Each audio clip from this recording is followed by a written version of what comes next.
பண்ணிடுறேன். இப்ப நமக்கு 4 நாட் கிடைச்சிருக்கு இல்லைங்களா? அடுத்தது வந்து 2 ஓகேங்களா?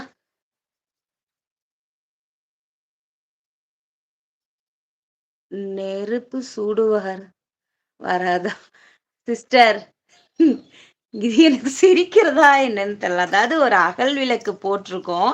அது ஒரு மாடலுக்காக போட்டிருக்கோம். இதுல உண்மையாலுமே போய் யாராவது வந்து விளக்கு பத்த வைப்பாங்களா? இல்ல இது எண்ணெய் தான் ஊத்த முடியுமா ஃபர்ஸ்ட்டு? இது நெருப்பு சூடாதுன்னு கேட்டுருக்கேன். சத்தியமா முடியலைங்க என்னால. இது வந்து ஒரு டிசைனு. கூட ஒயர்ல நம்ம என்னென்ன பண்ணலாம் அப்படிங்கிறத வந்து நம்ம போட்டு காமிக்கிறோம். சரிங்களா? Okay madam. Very thanks. Thank you sister. Bhanumathi sister thank you. Delete எல்லாம் பண்ண வேணாம் சிஸ்டர். சரிங்களா? நீங்க கேட்டீங்க. அது வந்து ஒரு ஒரு ஜாலியான மொமெண்ட்டா இருக்கு. நீங்க வந்து விளையாட்டுக்கே கேட்டிருந்தாலும் கூட, அது வந்து நான் கொஞ்சம் கிளாஸ்